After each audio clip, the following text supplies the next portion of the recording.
All right. Check. Good afternoon. Hi, all. How's your lunch? Is it satisfying? I hope it is. So we're gonna head on to our agenda for today. And just a quick information regarding our dissemination of our annual report. We are now giving you some just quick updates on the report, the hard copy one. Welcome. Welcome who has just arrived from Forum Asia and also from Civicus. Okay, so I would like to personally and also on behalf of Contrast and also the Asia Alliance Against Torture to warmly welcome you all and just to thank you for your time to participate in this event. And yeah, so for this dissemination, the theme is government and impunity when COVID-19 is not a blessing in disguise. Yikes, I know. And this will be explained further by our moderator right here. Fatima, can you give a thumbs up or just raise your hand, wave your hand? Fatima is the CEO of Musawi, Pakistan. And then we have several panelists here. Maybe he will be briefly introduced by Fatima.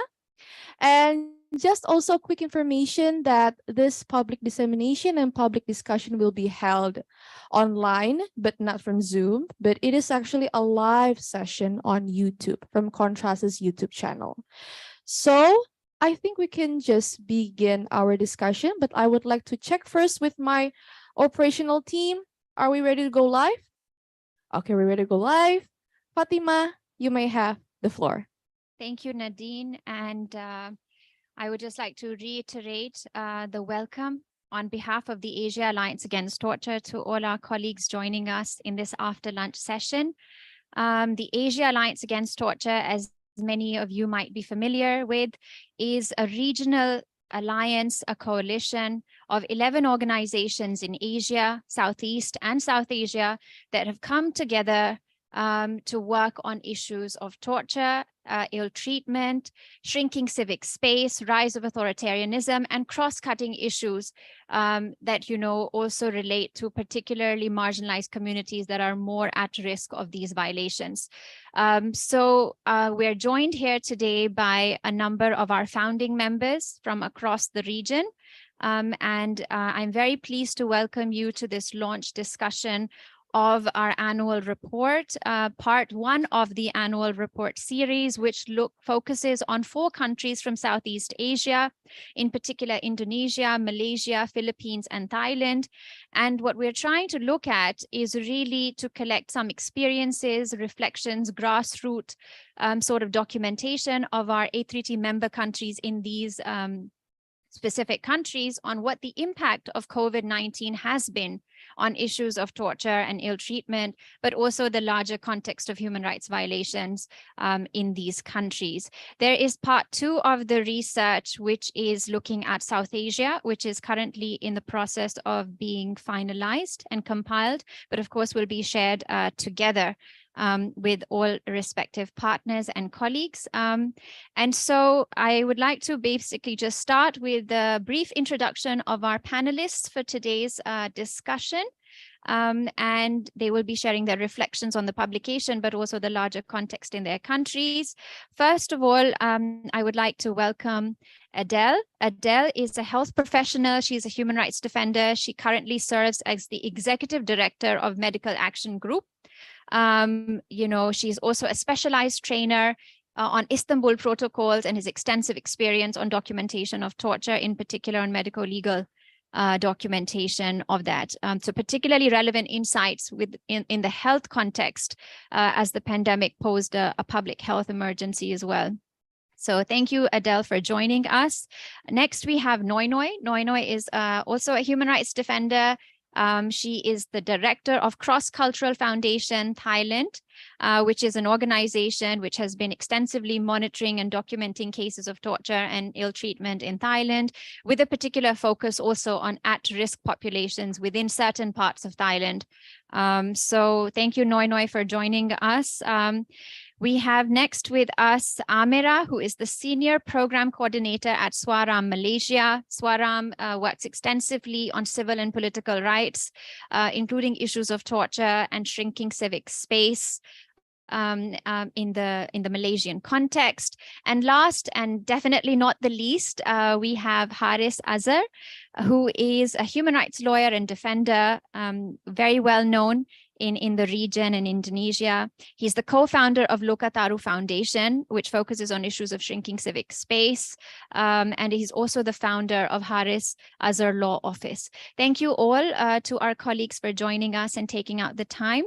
And so I think I'll just start off by this discussion with your initial reflections and insights on how the pandemic has affected human rights, but in particular issues of torture, ill treatment in your context, and what are some specific insights that you can share from your country in which these things manifested, because obviously we know that there might be different trends in different countries. So I think the individual country context and insights are particularly relevant, to have those insights at the regional level. So maybe I can begin with Adele. Thank you. Thank you, Fatima. Good afternoon, everybody. This report is submitted to the 83 or Alliance, Asia Alliance Against Torture, made by the United Against Torture in the Philippines. No, it's a coalition of different organizations, and the situation is that everybody knows about pre-pandemic. The congestion is one of the common problems of Philippine jails or prison. And in fact, there was that triggers the issue in relation to how do we protect PDLs or persons deprived of liberty, considering the situations pre-pandemic is already overcrowding as a main issue. And so, and not only that, one of the issues again is also unsanitary conditions in jails, as well as the cruel or inhumane conditions, because they, already that because of the overcrowding, they sleep alternately, no? And so they sleep on the floor and on alternate manner. And so that's the conditions pre-pandemic. But this during COVID or pandemic, it did not stop the torture, no? Because of initially there was a lack of guidelines in so far as how does the police or the one who was implementing COVID-19 at that time was the police. And so I think there were some reports of excesses, and you can read it in the book already that it is there. It resulted to some beatings, to some sunning. Even children were not spared of this situation during COVID. And also, the lack of vaccines, because we rely on donations, made a priority, or the prioritization made the PDLs among the last. And so this was, we the UATC already had this, what we call this, anticipated this situation. So we write to the Department of Health or to the department or to the, we call them interagency, and present the conditions of the PDLs in so far as making them a priority in relation to vaccines and their plans in relation to emergency preparedness for the peoples in for the PDLs. And this is our concern during that time. Second is that, as I've said earlier on, that this despite pandemic, they still continue to do or what do you call this, implement or to practice torture in a different manners. No, so it's good that we have these reports from the newspaper, but we do not have immediate access to all the information. In fact, most of the informations are only available to media. And so the transparency or lack of transparency in relation to the those who were what do you call this? Those who were vaccinated, those who will be attended, those plans for the PDLs during pandemic is very it takes toll to the organizations like UATC or United Against Torture to monitor. And then afterwards, it becomes the policy becomes clearer, and so I think there were less commitment of torture to the citizenry as well as to the PDLs, although no data has been sent outside of the prison. All we know is that there were some seminars or trainings or some establishment of we call them tents for the PDLs whenever there is a possibility of a spread. And so what do we mean? No? What do we do during those times is that, as I've said, we only rely on letters, we only rely on reports from the media, and we only we ensure that the PDLs were given attention, and that's why we communicate with the Bureau of Jail and Management and Penology. Those were the things that we learned, and you know already that Philippines has the longest lockdown in the world. No, we are very we did not open immediately our doors, as well as of course the limitations to the PDLs is so problematic because their communications, their loved ones were very actually there is no communication, not necessarily limited, but there is no communication from outside world to them. No? And so as much as we as much as we can, we tried our best to introduce those kinds of digital communications. And so we requested and provided some digital equipments. For example, tablets for the what they call this? We call them telemedicine.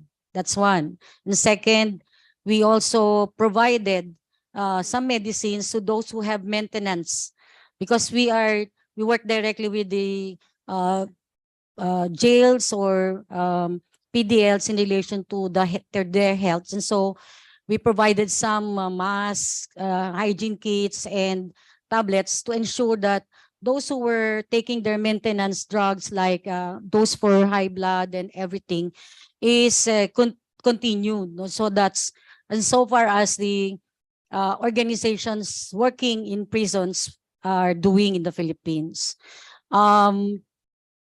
Unfortunately, there was some missing link also in relation to data. We do not know how many were sick. We do not know how many died from COVID, because that was not reported. Or if there are reports, there are dearth of reports in relation to that happening. And there is so problematic what do you call this, health human resource in the Philippines, because there is pre-pandemic, even though that is also another issue, no, there is no limited hospital, limited doctors, limited for prison. Even in outside prison, it's also problematic. No, there was harassment in the on the health professionals. There were, if you are working in the hospital, you are not allowed to go back to your community. Imagine that you're working for an emergency and pandemic. This was documented by Medical Action Group. There are 50 plus cases of harassment made to the health professionals. There were doctors, there were nurses, there were, we call them institutional workers. And there was one who was killed just because he's the one driving the emergency car. And he's just picking up a patient from the community and driving them to the hospital. He was killed because of that. And so this is unfortunate incidences during COVID.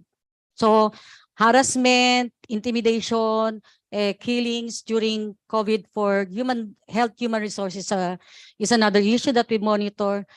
And finally, we would like to say that one of the lessons that we've learned is that there is a problem in relation to there is a dichotomy in relation to our response. One, it is the jail authorities who is doing its own health response, whereas this is a health issue, right? So, and if there is somebody who's taking care of the PDLs, they were the ones who are the jail personnels.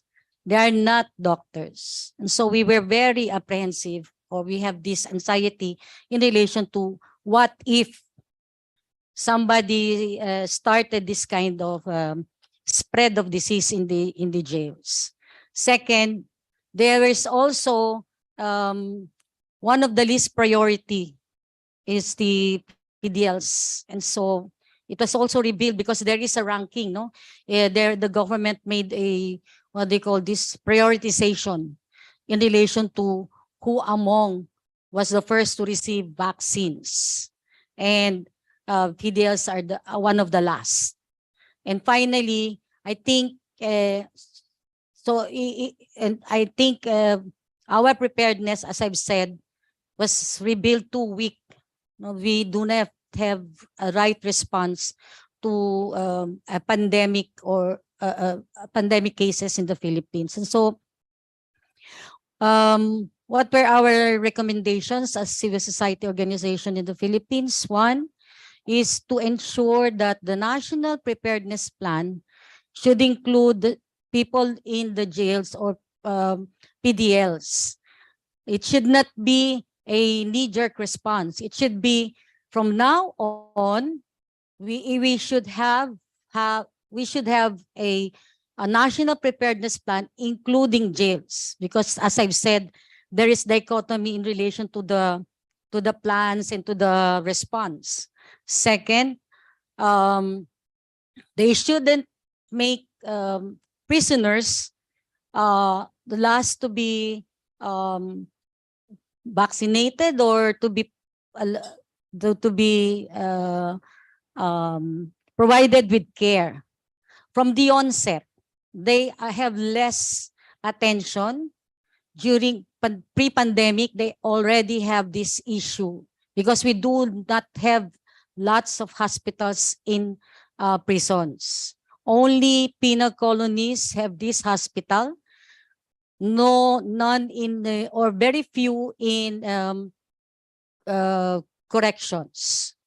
And finally, also, I think one of the most recommended is that a change in policy, for example, not only to the health personnel, or shifting or balancing the health personnel, because most of the health personnel are in the hospital, but also ensuring that the changes or structural changes in our jails should be in order, a priority, meaning it's not making the jails bigger, but rather a decongestion or addressing the overcrowding of jails should be the number one in attention. I think that's the message the Philippine coalition members in relation to working in jails. Thank you. Thank you, Adele. And so the Philippine context does reveal, gaps both in terms of the existing preparedness of the state, but also the human rights organizations in being able to respond to a situation of the pandemic. And so, there are recommendations on both fronts from the Philippines context, that how can there be already some sort of thinking now that the pandemic has happened to incorporate those lessons. And I think we can talk more about that, Adele, as the conversation also proceeds. If I could invite now Noi Noi to share reflections on Thailand's experience. Thank you very much. And thank you, Indonesian colleague, and also A33 that giving me opportunity as a member of the A33 and also have a chance to discuss about human rights situation, in particularly on life to life torture. I would include ill treatment, as Adele was saying about the prisons conditions, and also enforced disappearances, because in the context of Thailand, we have just has the law passed, which is extraordinary situation during the COVID, during the pandemic, during the time that we have a military government. We have such a law passed that we are criminalizing torture, ill treatment, and also enforced disappearance in our law. The situation is maybe unknown, unseen, because Thailand has been covering up with a number of good things. Mountains, as you said, river, beaches, food, and everything for tourists. But the issue of ill treatment, torture, extortion, enforced disappearances is happening, I would say, every day. But the capacity of civil society and human rights organization in Thailand context have very limited capacity, including freedom to speak out. So you can see here and there the situation of torture has been released in the news, in TikTok, in a number of social media, but substantially has not been changed in the past, that torture is still used as a tool from authoritarian government. We change the government, but we don't change the structure of our armed forces, police, military. Even one case is the abduction actually happening from the park officer. So the violation has been rampant in Thai context, especially when we are talking about extra situation or special situation like in the southern of Thailand. Maybe I make it short that we have the emergency situation in Pattani region for almost 18 years. We have military coup d'etat that have affecting a lot of structure in Thailand, including even the legislative body since, let's say, 2014. And the pandemic come in 2019, 2020. So we have the special law, which called emergency decree, on top of existing abuse of power by our law enforcement officer. So in the South first, we have the martial law since 2004, which means the detention of anyone by military officer without any safeguard, no lawyer, no family. The doctor, if you hurt, you can be sent to the military doctor. And that is 7 days without any safeguard. Continue with 30-day detention under the emergency decree, and then another 48 hours at the police station, and detention without indictment or without fully charged by the court, another 84 days. So we have a lot of long pre-charge and pre-trial detention in the context of counterinsurgency in the South. Of course, the policy, it affects not only Thailand, in the region, Malaysia and Indonesia, Pakistan, India, every country have took up war on terror, badly implemented in our regions. I knew that the US is changing the certain policy, but for us, the law enforcement officer are still continue using this technique to extract information and also detain without communication to the outside world, with no charge, no lawyer. Torture has been reported to UN CAT Committee on Thailand since 2014. And one of the recommendation is to criminalizing torture and also enforce disappearances. So under this work, CRCF has been working with a local organization called Doi Chai Pattani Human Rights Network and the JASAT. We document torture, we document effect or impact of torture against released detainees. And we found out of 500 complaints, out of more than 7,000 detainees under this special law. So about 500 cases that we documented, it's not registered officially because torture is not the offense in Thai law, but it will be on 22nd of February 2023. This law, new law, will allow the complaints to be launched in 4 different offices, not only the police as now. We can launch the complaint to prosecutor, police, Department of Special Investigation, and also district office. So that would also helping the family to complain and to hopefully the office like all those authority would have a new idea or new concept by the law that the right to complain is actually should be open. Don't ever ask for medical record of those victims. Don't ask about photos. Don't ask about other evidence, psychological impact evidence, because it's not found in Thailand. The victim are taking long days or month or year to access to those services in order to get evidence. So we hope something changed, and that's also apply for other arrests, including the risk that they might be disappear from our judicial procedures. We have a number of enforced disappearances, especially for those opposition that has fled from Thailand in 2014 to Laos, Vietnam, and Cambodia. So at least 9 of them has been abducted, not in Thai soil, in our neighboring countries, and they have been disappeared.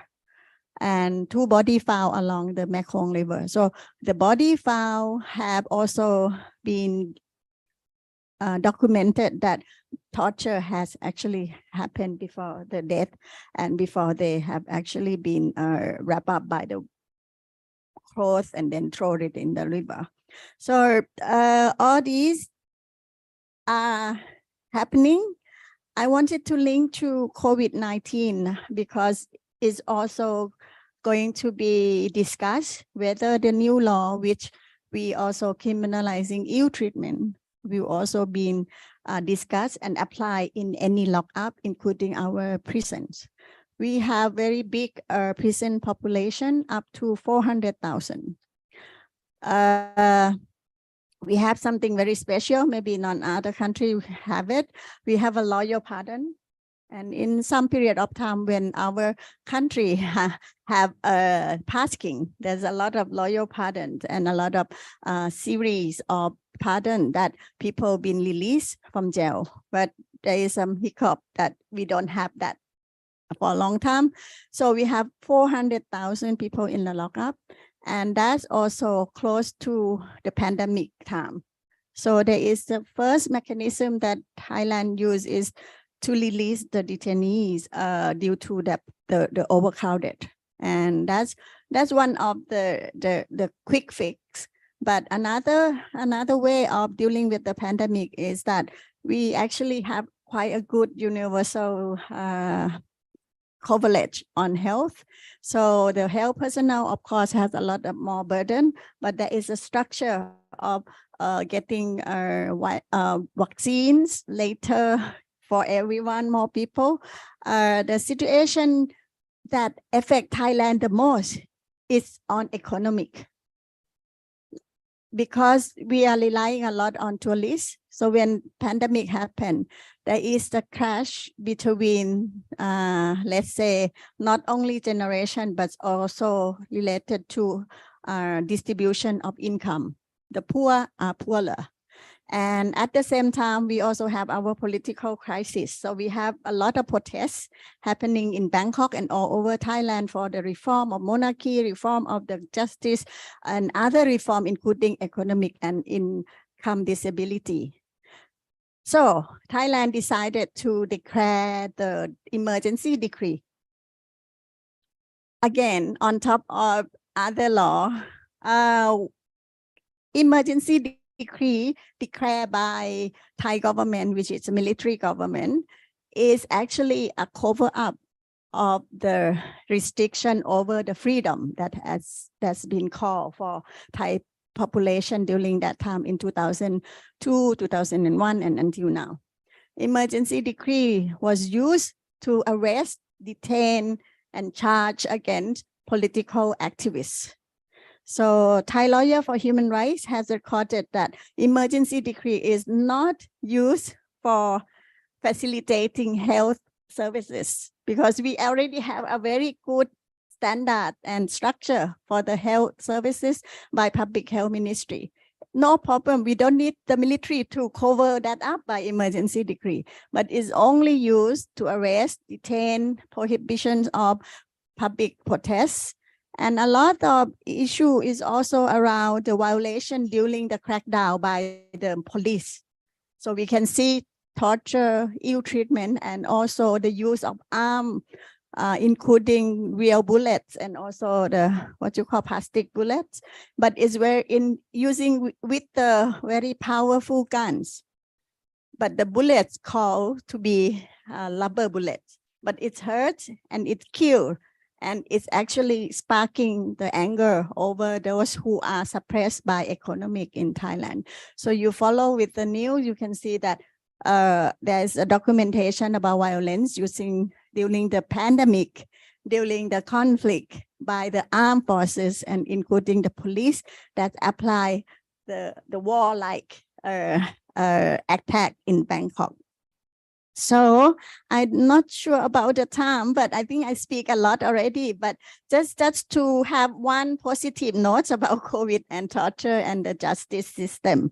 We have very fast development of digital court, digital way how we can facilitate the family visit, health. She's saying the word like telemedical.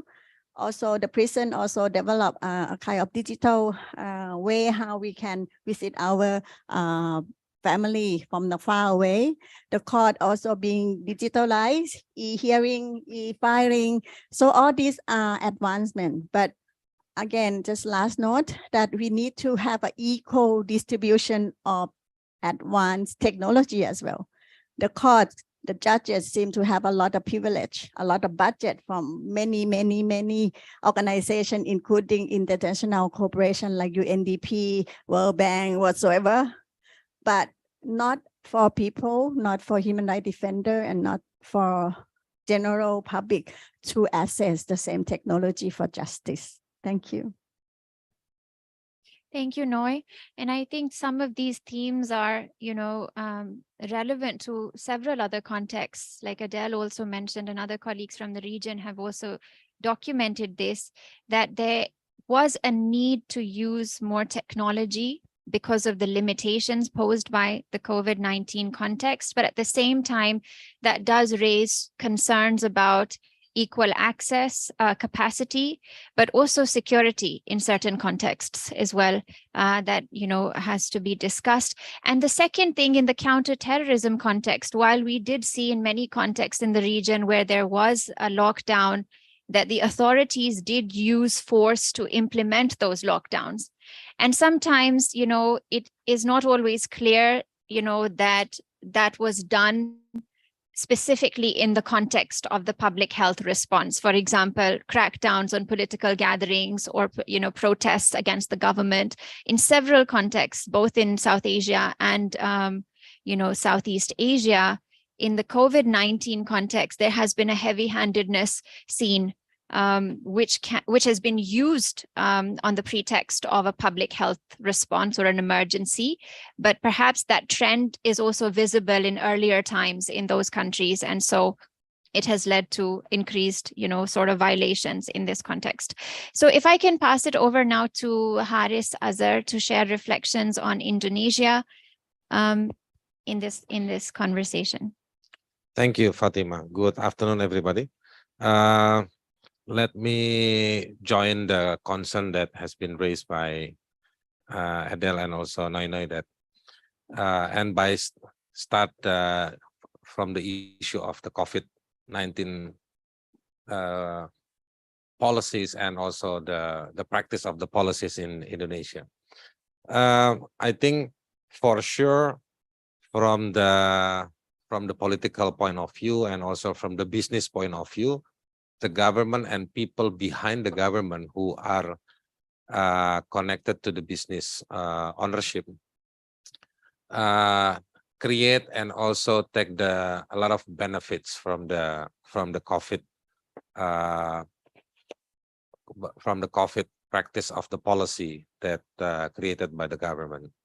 And this, of course, in terms of from the human rights angle, I think it's really give a big impact, as you may have in the report that the text that done by Contrast for the Indonesian chapter, it shows that tens of cases increase only during the COVID itself, and also from the Convention Against Torture itself.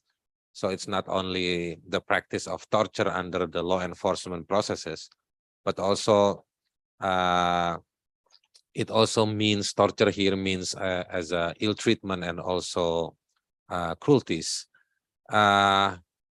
So beside the practice of torture still taking places in many occasions, in many settings or in many backgrounds, like the business activities, mining issues, mining areas, student activities, there are huge background of cases where torture happened.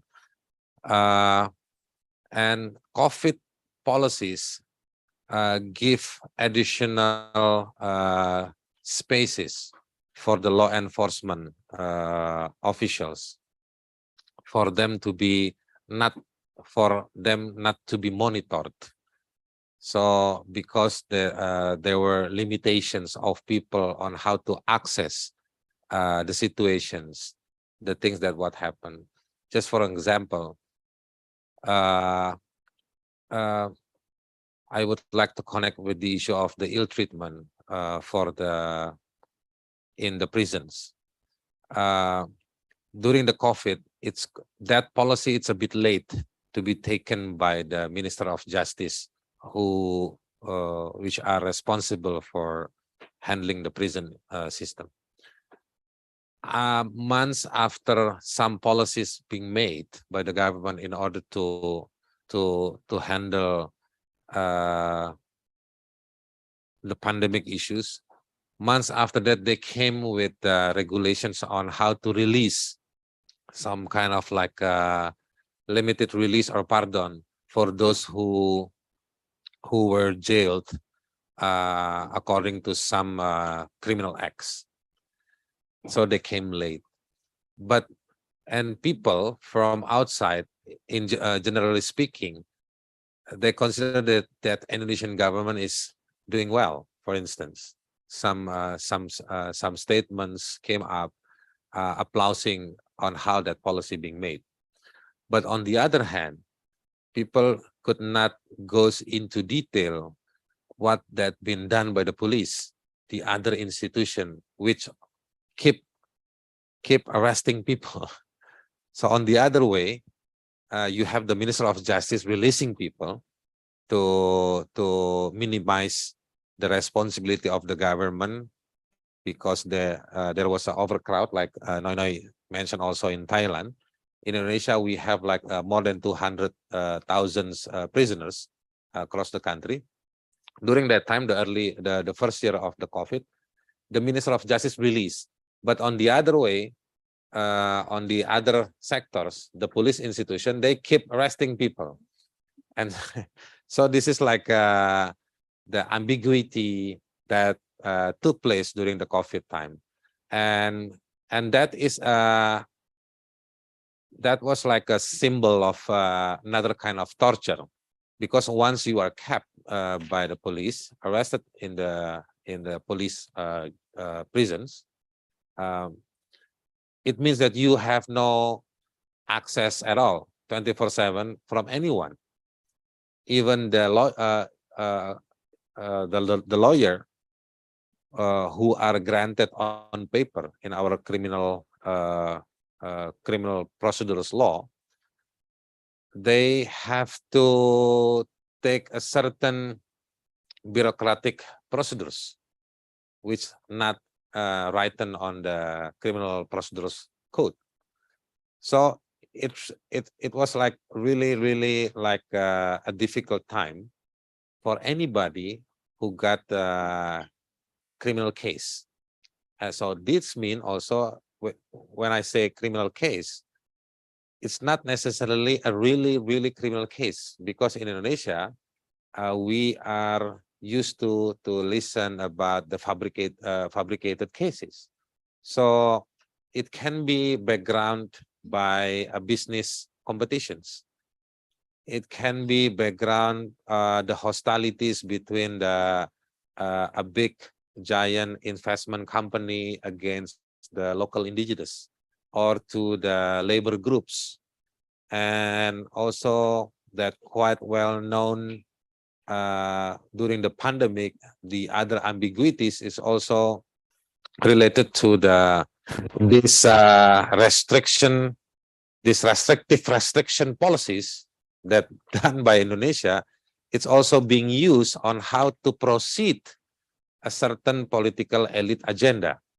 They discuss the bill, and also they pass the bill into the law, as we know as the omnibus law, where all the luxurious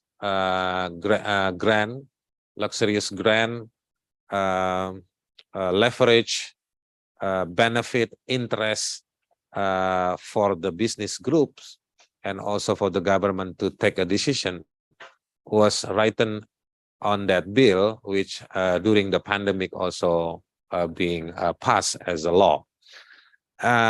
So the things that I would like to discuss is about, under the Convention Against Torture, is about the ill treatment, because a lot of youngsters, the students group, the student groups, the students from many universities, they came to discussions, they join to the rallies, they make a voice, they make so many expressions, and also on the at the same times they were attacked symbolical through the cyber mechanism.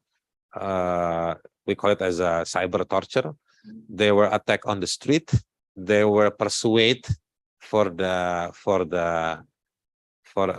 through a certain negative offering, intimidations, and also they were beaten as well on the street.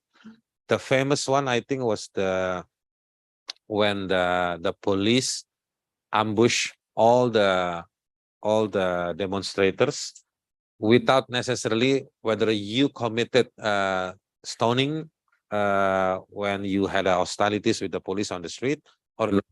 So as long that you are young people, if you are this is a bit physical. So as long you are dark hair, looks young, students age, they use that kind of very physical identification way of arrest people. So they take all the people. So in that days, I think we heard a lot of non-student being arrested by the police. So hundreds of people or students were kept, and also many of them being beaten and tortured, and they have like a physical injured during that one. And also similar to that omnibus law, it was with the anti-criminal code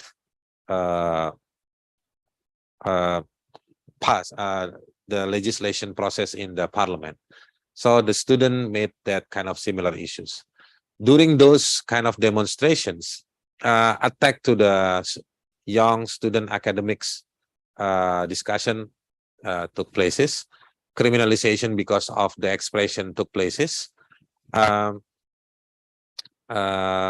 so and some students were killed as well, and there's no justice up to now properly to those families or to those students. So this is also happen. I would like to give emphasize the more deeper complex situation with the Papua, because the conflict area. So after you have the COVID, you have the conflict itself, the haunted conflict, especially to the indigenous Papuans in Papua, because of the geographical constraint,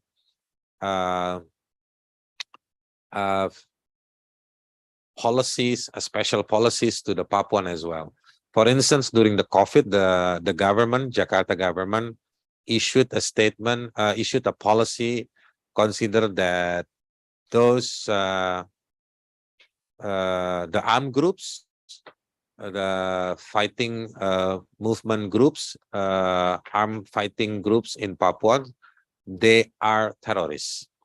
So they were identified as a 12th group, but it's not only them. They have some classifications.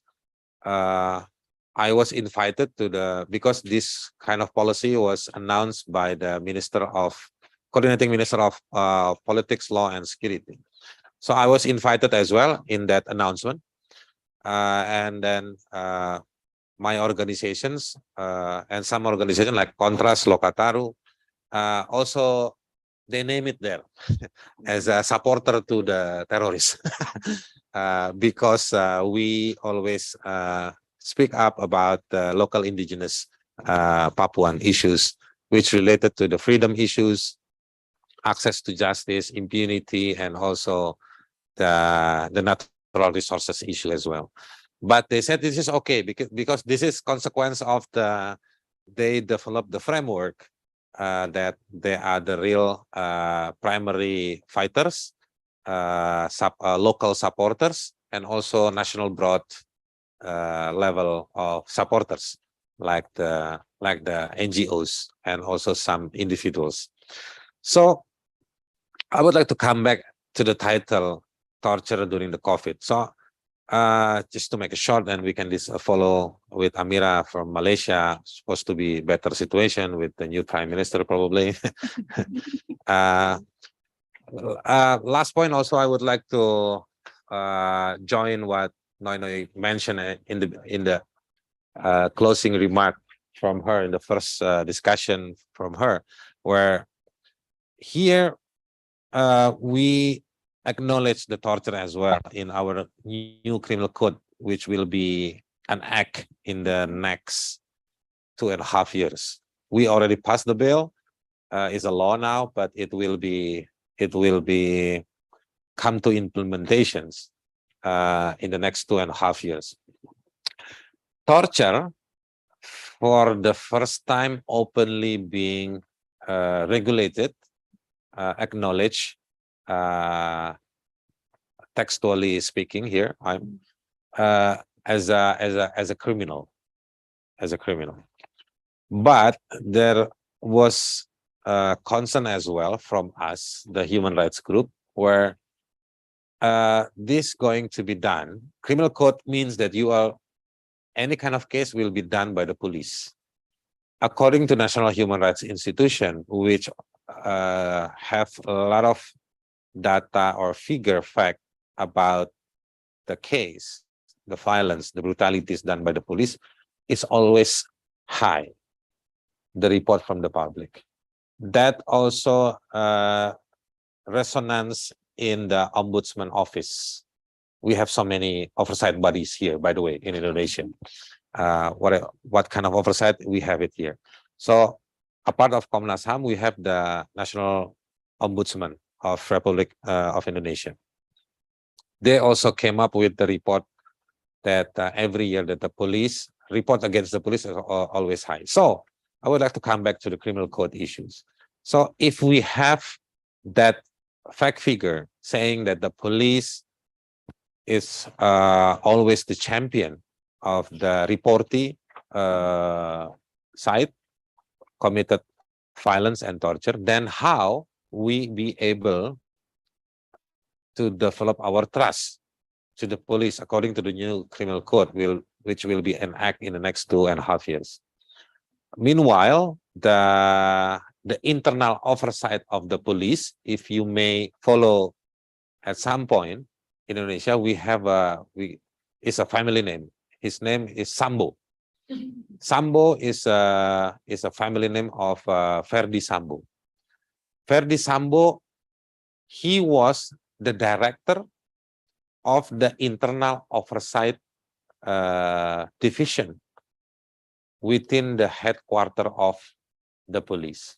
And he the one who led the execution of his, how you call it, assistants in his house. So he is the #1 police of the police who committed violence, execute his own fruit boy. Let me put it like that. Then how would you be able, how would you develop a program to be able to reach the goal? I'm talking about trust, a truly trust to the police if they are committed a torture here. While the National Human Rights Commissions, not that easy on how to proceed the reports if they have that against the police on the torture or violence case. They will be end up only to be to draw the lines about recommendations only, give it back to the institutions. So these criminal codes done during the COVID time. This criminal code, it's not something, an event which you committed a torture, but this criminal code creates a room where torture will be end up during the impunity spaces as well. So I think these are some juggling jokes that we have mounted and end up to have a fabulous number of torture again and again. I'll stop there. Thank you, Fatima. Thank you, Haris. And I think this also poses, questions about particular challenges for human rights organizations doing documentation and monitoring of these types of violations in the ordinary context. But in the COVID context, where there is greater gaps in access to physical spaces, access to information, there is a need to perhaps, be more critically evaluating legislative policy developments and their impact, and perhaps, assessing, newer arguments, which might be the same old arguments, by the state in terms of emergency responses, as we've seen in the context of the 3 countries reflection so far. So I think we want to have some time for colleagues in our audience to raise some questions. So I'll pass it over now to Amira for the Malaysian context, and then we can open the floor. Okay, thank you, Fatima, and thank you. I think our friends here share like more or less the same situation in Malaysia also, after in Malaysia, in 2018, before 2 years before the pandemic, before the major lockdown, the whole world, the opposition party won the election after Malaysia being governed by so-called long-standing party politic in Malaysia known as Barisan Nasional. And in 2018, the opposition party the new government of Malaysia. And then after 22 months in power, they being collapsed, you know, and another government rise. Same people from the Barisan Nasional Party came to the power, and then sort of they claiming themselves as the correct person, the correct government to actually govern this govern Malaysia during the pandemic time. So yeah, and throughout 2018 until 2022, Malaysia have like, I think we changed government for like 3 times and 3 prime minister in 5 years terms. And during the election and last year, at the end of November 2022, Malaysia a new government form known as Unity Government. And then that is a little bit of context that I'm trying to share what happened throughout 2018 and 2022. And when the government start lock down the whole country, there's a lot of human rights issues start to arise. And one of it is the large scale raid by the law enforcement, especially in Kuala Lumpur, where a lot of migrant workers and their family also being detained and being sent to the immigration center. That is one condition. And also in 2018, one of our MPs already advocate the situation in prison. There are overcrowding with overcrowding with inmates in there, and also it worsened more start after the large scale raids. And that is one. Another, when we were talking about shrinking civic spaces, due to the unsatisfactory with the government, with the changing of the government and how they very clumsy on managing the COVID situation, lots of cases, death toll rise, and then among youth, mostly youth, come to protest, known as turun protests. And also we got like several intimidation from the police itself, and justifying that the protest during pandemic is could lead to more cases rises. Yeah, but then it's that is how the people show their unsatisfactory with the government at that time. So that is like more I can say like in general context situation that arise during the pandemic. If we were about to talk about specifically on torture itself, what I can highlight is 2 major situation that still ongoing, I think never been changed. Yeah, and we couldn't see like strong commitment from the government to actually want to put reform on this long laws that have been used towards the public.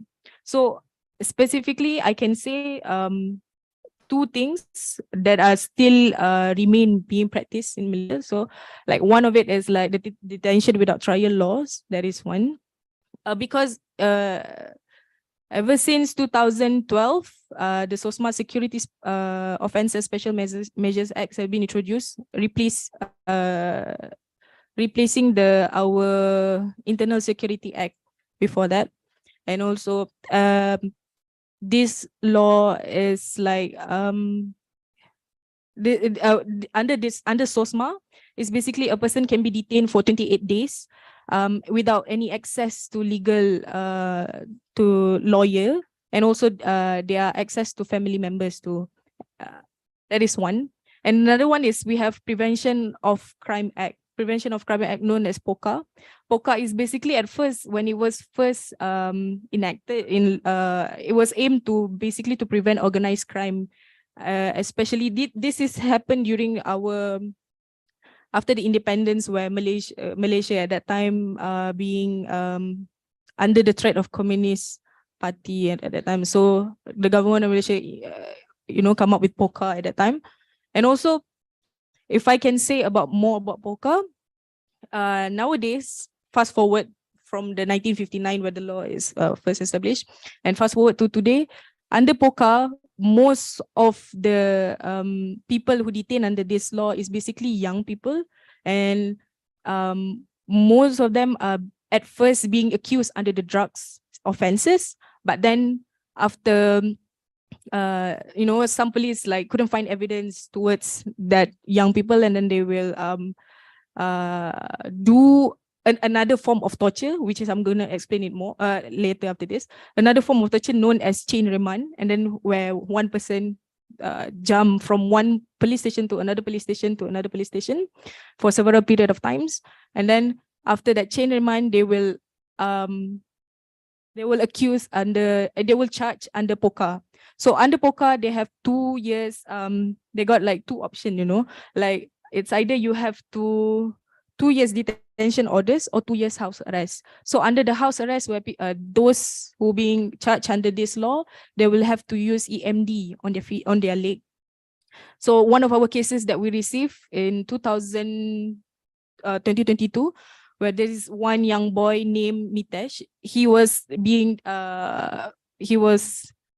detained due to drug offenses.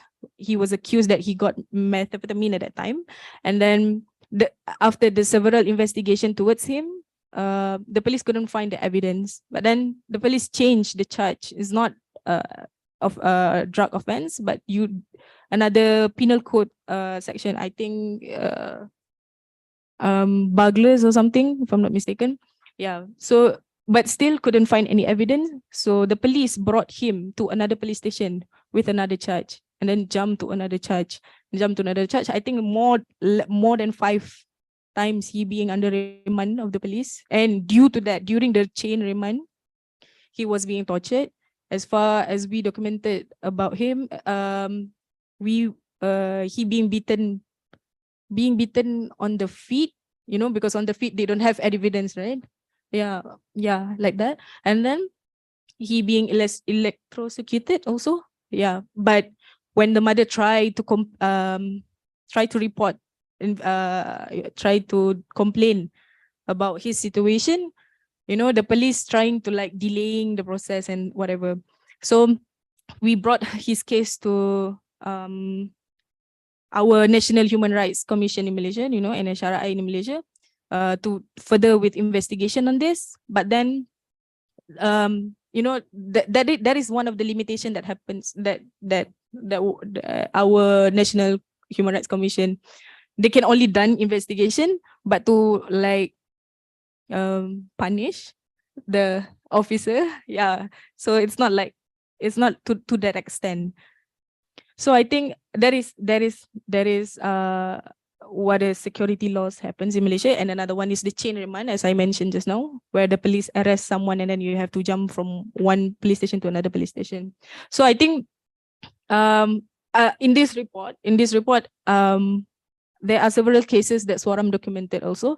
And one of it is like where 12 individuals, this one is more like a group, group under so-called alleged to be supporters for the Liberation Tigers of Tamil Eelam, LTTE, where they're being arrested for like 135 days from 2019 until February 2020. So at least from what our documentation, from what Swaram documented, at least 5 of them were being subjected to mistreatment, torture, and also intimidation. And not just that, one of them was also forced to confess that he also part of the LTTE itself. Another case of chain remand where we have like where 25 individuals were detained and remand under SOSMA also, where this is the chain remand cases that we have documented. Yes, and also another case that I mentioned just now about the young boy.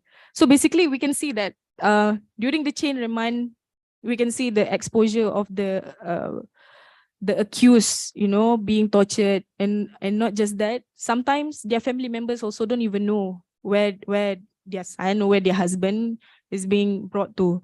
Yeah, and that is one. Also, I would like to highlight one of the death in custody cases in Malaysia. I think although this is before pandemic, but I think it sparks shock. I can say like it shocked the whole countries in Malaysia, where you can see it under one of the Swaram campaign where we use this and we can you can see it on Swaram's YouTube, where we publish about one case known as chili powder antenna, where there is a case, three men being detained under the police custody, and then he was tortured. One of them saw how their friend died, basically in a custody of the police. So even though this case is being brought up to the Enforcement Agency of Integrity Commission in Malaysia, but then there is no further step ahead, like even the extent of the commission is to just disciplinary action only. No action to be taken, like being that is one of the weakness that happened in our country, where law enforcement who did a crime, they did not being punished under the same like a public person. That is one thing, that is, I would say, one of the recommendation, that we need our country that need to look up to. And then one also, the establishment, recently we established independent police, independent IPCC, known as IPCC. Yeah, that one. But then under that, it really restrict on the investigative power for the commission to actually interfere with the cases related to death in custody. And it's basically a watered down version of IPCMC that what most CSO in Malaysia have been advocate to. So yeah, I think that's about it. Thank you, Amira. So I would like to open the floor now for any questions, reflections, comments from any of our colleagues listening to the conversation. Shall we collect and then pass?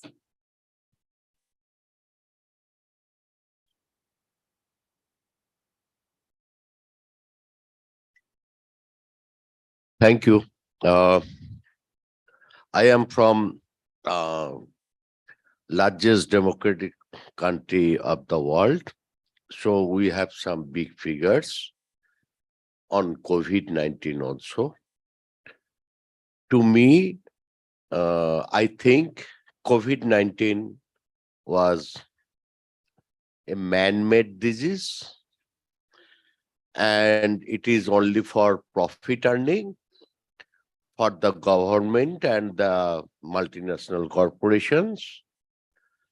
And it is also made for capitalists to stop the factory and make them beggar or migrant worker. It is my personal opinion. I want to give you some figures. In India, we have 26, 23, 225 police stations. It is only regular police station. And we have more than 12 different type of police. I am not talking about any armed forces. And in pandemic time, as the panelist has described, in India also, police arrested people at random. In India, according to Criminal Procedure Code and Indian Constitution, every person arrested must be produced in person before the court of law within 24 hours. And in the name of pandemic, court was closed because judges was panicked, court officers were panicked, all courts were closed. So people arrested were not produced before the court. It is the police to decide whom to keep in the lockup and whom to go outside. And those who can pay,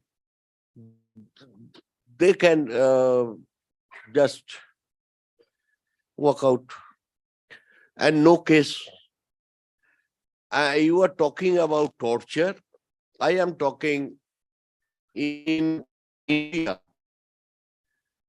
8700 people killed in the railway track only, according to media report, with pictures, photographs, etc. In accident, in COVID time, all are migrant workers. They are returning from their job area to their houses. All rail, bus, all were closed. While they were returning, they were killed. Railway track 8,700. In the street and the river ferry, it is about 13,000. Death due to starvation, according to research worker, it is more than 2,500. And in jail, I am talking about only one jail in Assam, 27 people were dead due to COVID. And all over India, around 650 people dead due to COVID. And after COVID is over, Parliament open, our great parliamentarian democratic people, one member asked how many people died due to COVID in the accident. And our stupid government told that we don't have any figure. In Indian law, every unidentified death should be reported. All bodies were buried and deaths, everything was registered. But our quote-unquote democratic government said, we don't have any documents. It is all in the newspaper, also in the government here. And this panic is created that, for vaccination. And vaccination means money. And vaccination, it rate. When crisis or panic is pandemic, then each vaccination rates Indian rupees more than 2,000. When there is no panic, it is costs only 100 rupees. So everything is controlled by the government, by the police, by the multinational corporation. So it is one part. Another part, our future generation. For 2 years, schools were closed. People in the villages, in the slums, who were student, 12 years old, 10 years old, after 2 years, when school opened, teachers found that many girl students got married and many male students became migrant worker. They went for another job. So in short, it is my, our position, and we have what we have sent. I marked here. Thank you. Thank you, Kiriti. I think that there is a lot more to uncover in terms of the impact of the pandemic on the region, but also individual countries. I think this space, even in the torture context, has a lot more that we need to uncover. But for example, the socioeconomic impact, specific impact on migrant workers, refugees, stateless communities, women, there's been some documentation, but I think we haven't even, uncovered very basic pieces of information and data and trends from the country. So the effort of A3T is really just to see if we can put some insights of our documentation and monitoring within the pandemic context to see if, some specific things were happening, that we can attribute as kind of unique events during the pandemic, or just see how things changed. And I think we have certain, recommendations that are part of this report, and many of them are, generic to the context of lack of legal protection framework or accountability framework for torture and ill treatment in the region. But how that there is a need to look at this afresh in the post-pandemic context, because there are experiences of vulnerabilities, particular risks that have been identified. So as Adele mentioned, this is one recommendation, that all emergency responses in all states need to be cognizant of particular vulnerabilities of certain groups, including people deprived of liberties, both in the security legislation context, counterterrorism, but also in routine jails. This has been a finding from many of the countries in Southeast Asia. Similarly, there has to be a renewed emphasis on developing the relevant, protection mechanisms, and also complaint mechanisms, investigation mechanisms, and access to data mechanisms for human rights organizations to see what's happening. But then also to kind of look at how there are specific areas, which are more in need of documentation. For example, youth groups. Asia has a large youth population, perhaps the largest in the world right now. So it's no surprise that the majority of people that are being affected by detentions or anti-government protests and repression are young people in all of the countries. So this is some of the areas where, as a network, we want to start thinking about focusing our attention, and also, developing those collaborations. And this is perhaps one of the first pieces of compilation that we will continue to add on, and then share more information from the experiences of our colleagues. So I'll stop here now, and thank you all for your time. But if there are any more comments, of course, we can continue the conversation as we move from here to there, right? Thank you so much to the colleagues and our participants here as well. Thank you.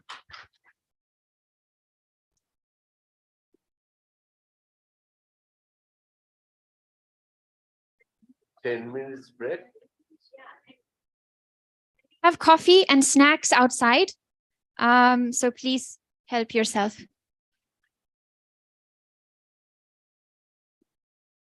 Okay, so thank you, Fatima, for moderating today's discussion. And also